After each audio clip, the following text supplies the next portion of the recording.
여러분 안녕하십니까. 자동차 마켓데이 시선의 이수남입니다. 폭스바겐과 세계 1위 자리를 놓고 치열하게 경쟁하는 토요타가 테슬라와 손을 잡았습니다. 놀라지 마십시오. 현재의 일이 아니고 10년 전인 2010년 5월에 있었던 일입니다. 테슬라는 요즘 전기차와 자율주행 기능에서 훨훨 날고 있는데, 반면 토요타는 요즘 언론에 보도되는 내용도 빈약하고 뭐 하고 있는지도 궁금했습니다. 지난 6일 토요타 결산 발표가 있었습니다. 오늘은 토요타가 테슬라에 대해 어떻게 평가하고 있는지에 대한 질문에 아키오 사장이 답한 내용과 함께 토요타 전기차 개발 추진 현황을 분석합니다. 토요타는 세계에서 최고의 카이전 활동과 원가 절감을 통하여 약 300조 원의 매출액과 20조 원 이상의 순이익을 내왔습니다. 파괴적 이노베이터의 대명사가 되었지만 테슬라의 19년 판매 대수는 37만 대로 토요타의 30분의 1 수준이라 토요타 아키오 사장의 자존심을 건드린 질문이라고 할 수 있습니다.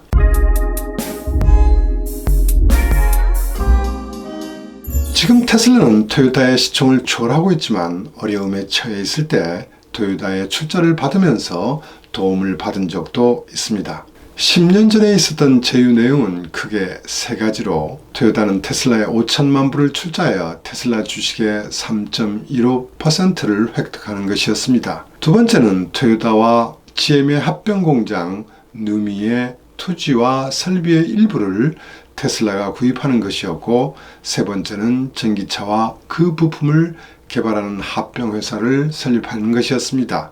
그러나 탑다운 방식으로 결정된 이 제휴 내용에 대해 토요타 내에서는 반대가 많았고 냉담했습니다. 테슬라 내부에서도 상황은 비슷했습니다. 양사의 탑 간에는 사이가 좋았지만 현장에서는 함께 일하고 싶어 하지 않았습니다. 토요타 측에서는 테슬라의 품질 기준이 매우 미흡한 수준으로 평가되었고, 반대로 테슬라 측에서는 토요타의 품질 기준이 너무 높다고 불만이었습니다. 토요타 측은 원했던 전지 매니지먼트의 기술을 제공하지 않은 부분에 불만이 거세졌고, 테슬라는 토요타의 늦어지는 의사결정을 매우 싫어했습니다. 테슬라에서 일해본 경험이 있는 일본 사람들은 일본 기업이 테슬라처럼 혁신하지 못하는 부분이 여기에 있다고 지적하고 있습니다. 테슬라의 비전이 명확하고 무서운 집중력으로 맹렬하게 일하는 사원들이 하나가 되어 목표를 지향하는 점도 일본 사원들과 다르다고 합니다. 12년 토요타는 테슬라가 개발한 구동 시스템을 탑재한 RAV4 전기차를 판매했지만 성능상 의점도 없었고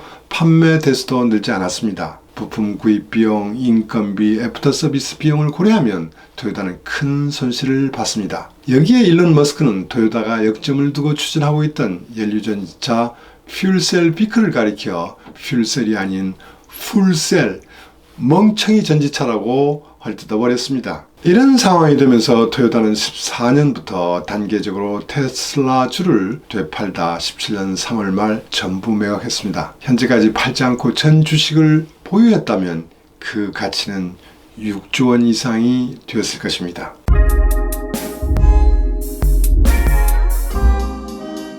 이런 사정을 잘 알고 있는 한 기자가 테슬라를 어떻게 평가할 수 있냐고 아키오 사장에게 질문을 한 것입니다. 어쨌든 저는 세계 최고를 자부하는 토요타 사장의 답변이 매우 궁금했습니다. 그의 답변을 하나하나 소개합니다. 테슬라의 현재 시총에 대한 그의 평가는 토요타와 일본의 7개 자동차 시총을 합한 33조 엔보다도 많은 40조 엔으로 큰 기업 가치를 창출한다고 언급했습니다. 수익 창출에 대해서는 전기차로 이익을 내고 소프트웨어 업데이트를 통하여 수익을 올리는 비즈니스 모델이라고 평가했습니다. 재생에너지를 포함하여 LCA라든지 CO2 저감을 추진하는 등 많은 분야에서 배워야 할 점은 많다고도 인정했습니다. 그러면서도 토요타도 케이스 시대에 대응하여 이미 3년 전부터 상당히 진행해 왔고 선행 투자도 계속하고 있다고 했습니다. 토요타도 하드웨어뿐만 아니라 소프트웨어 퍼스트의 사고로 차량을 개발하고 있다고 설명했습니다. 테슬라에 없는 토요타의 강점 부분으로 토요타 사장은 글로벌 시장에서 1억 대 이상 굴러다니고 있는 토요타 차의 규모와 오랜 기간에 걸쳐 고객과 구축해온 리얼, 즉 현실이 세계를 들었습니다. 그러면서 그는 테슬라의 비즈니스를 음식업에 비유하였습니다. 키친도 없고 셰프도 없는 상태, 즉 리얼 세계가 구축되어 있지 않은 상태를 그는 지적했습니다. 그런 테슬라가 레시피를 팔면서 미래에는 우리 레시피가 세계적 요리 표준이 된다고 하는 측면이 지금 시장에서 평가되고 있다고 그는 해석했습니다. 반면 토요타에는 키친도 있고 셰프도 있다고 합니다. 실제 요리를 만들어서 실제의 요리를 눈앞에서 먹을 수 있는 입이 까다로운 고객도 있다고 했습니다. 세계 각국에는 주요한 에너지원도 다르기 때문에 여러가지 전동화 메뉴를 갖고 있는 토요타가 현실이 고객들로부터 선택되고 있다고 했습니다. 그런 의미에서 하이브리드를 포함한 여러가지 전동화 메뉴를 갖고 있는 토요타가 한 발 앞서가고 있지 않은가라고 토요타의 강점을 말했습니다. 여러분은 어떻게 평가하십니까? 토요타는 정말로 하이브리드와 수소전지차에서 앞서고 있으니 정말 느긋한 것일까요? 아니면 전기차 개발에 늦은 부분을 숨기기 위하여 이렇게 평가했을까요?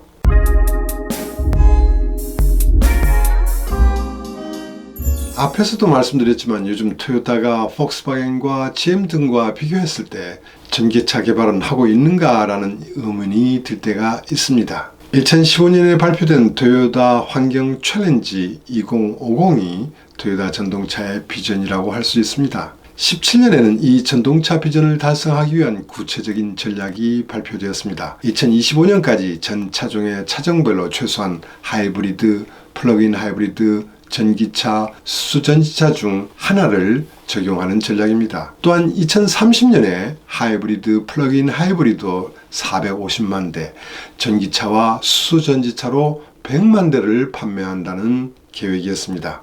이 전동화 전략 추진에는 막대한 투자비가 동반될 수밖에 없습니다. 폭스바겐이 MEB 플랫폼을 개발하면서 포드와 공유한다는 전략으로 추진한 것처럼 양을 확보하여 투자비와 코스트 저감 방안을 수립하였습니다. 이를 위하여 17년 9월 전기차 플랫폼을 개발하는 새로운 회사를 전자부품업체인 덴소와 차종 간 공용화 개발을 제일 잘한다고 평가하는 마스다와 함께 설립하였습니다. 18년에는 수바루, 수즈키, 다이하츠와 대형 트럭 업체인 히노, 이스주와 오토바이 메이커 야마하까지 합세하여 가장 경쟁력 있는 전기차 플랫폼 개발을 추진하여 왔습니다.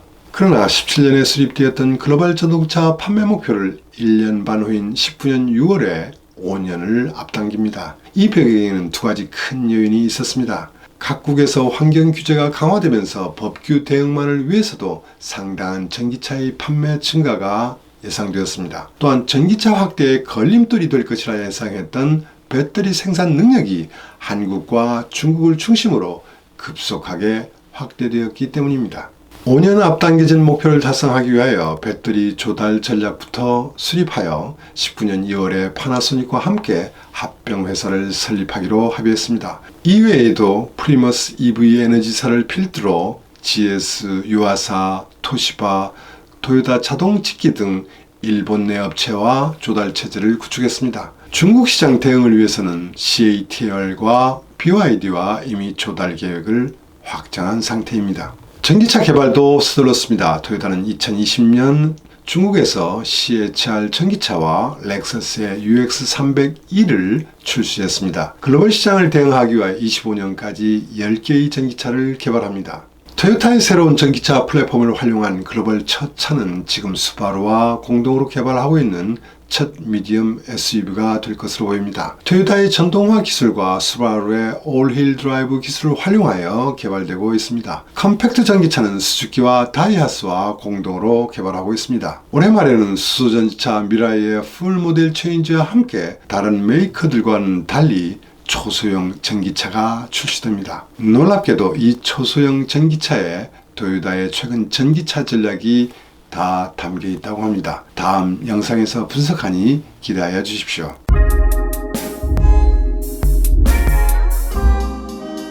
이러한 준비에도 불구하고 전기차 개발이 한참 늦었다는 것은 거의 분명한 사실인 것 같습니다. 토요타에는 리먼 쇼크 후 어느 순간부터 돌다리도 두드리면서 가겠다는 의지가 많은 것 같습니다. 토요타가 추진하는 전략은 한마디로 전방위 전략입니다. 이 전략은 미래의 전동화가 어떤 방향으로 진행되어도 대응할 수 있는 장점이 있는 반면 대단히 큰 개발 부담을 져야 하는 단점도 있습니다.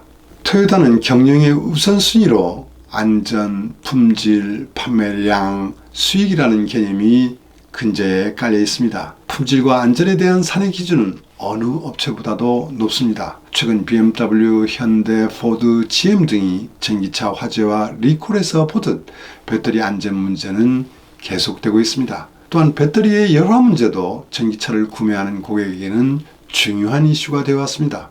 토요타는 세계 최고 레벨의 내구성 확보를 맨 먼저 고려하고 있는 것으로 보입니다. 판매 목표 달성 시점을 30년에서 25년으로 5년 앞당겼지만 전기차가 아직도 많이 팔릴 것인가에 대해서는 아직도 회의적 반응이 높은 편입니다. 25년 시점에 전기차가 어느 정도 팔릴지는 최종적으로 고객이 결정한다는 입장입니다. 토요타는 5년 앞당겼지만 하이브리드와 플러그인 하이브리드 그리고 전기차와 수전지차에 대한 비율은 변경하지 않았습니다. 앞으로도 하이브리드가 토요타 차의 판매 중심이 될 거라고 판단하고 있습니다. 특히 중국 시장에서 로비를 통하여 하이브리드 차가 NEV로 다시 선정되면서 이 믿음은 커질 거라고 봅니다. 글로벌 시장에서 규제를 대응하는 정도면 25년에 전기차와 수전지차가 100만 대가 되지 않을 것으로 보고 있습니다. 시장의 니즈가 규제를 추월하는 일은 없을 것으로 보고 예상하고 있는 것입니다. 전기차는 내연기관 대비 부품 점수가 30% 이상 적고 배터리 코스트가 차량 가격의 40%, 50%가 되고 있기 때문에 토요타의 강점인 원가 절감 면에서 타사와 차별화를 둘 수 없게 됩니다. 하이브리드 차에서 압도적인 우위를 차지하고 있는데 품질과 수익성 악화의 리스크를 안으면서까지 전기차에 본격적으로 참여할 필요성은 낮다고 평가를 하는 것입니다. 토요타는 GM처럼 공장을 폐쇄하고 인원 삭감을 추진한다든지 벤츠처럼 엔진 공장을 폐쇄하면서 전기차 부품 공장으로 전환하기도 어렵습니다. 토요타 아키오 사장은 일본 경제의 중추적인 역할과 고용 안정을 위하여 일본 내 300만 대 생산을 목숨처럼 지키려는 노력을 하고 있는 부분도 있습니다. 이러한 토요타의 전략은 중국과 유럽 시장에서는 문제가 없지만 미국 시장에서는 새로운 문제가 될 것으로 보입니다. 환경 규제 완화를 추진해온 트럼프의 정책을 지지했던 토요타는 바이든이 새로운 대통령으로 당선되면서 매우 당황할 것으로 보입니다. 이제 미국 시장에 대한 전기차 전략을 새로 수립해야 될 때가 되었습니다.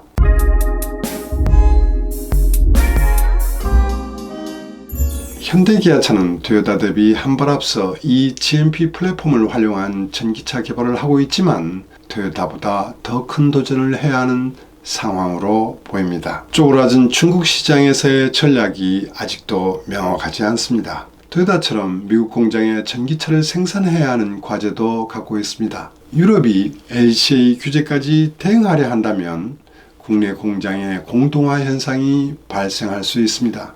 국내 수소 경제 정책을 뒷받침하고 보급을 촉진하기 위한 수소 전지차 가격 인하는 매우 절실합니다. 기아는 25년부터 더 이상 내연기관차를 개발하지 않고 전동차만 팔아야 하는 플랜 S를 운영하고 있습니다. 전기차에서 수익을 내지 못하면 어려운 전략이 될 것 같습니다. 좀 더 플렉시블한 전략이 아쉬운 시간이라고 생각됩니다. 오늘은 여기까지입니다. 내용이 좋으셨다면 구독과 좋아요, 알림 설정 부탁드립니다. 들어주셔서 감사합니다.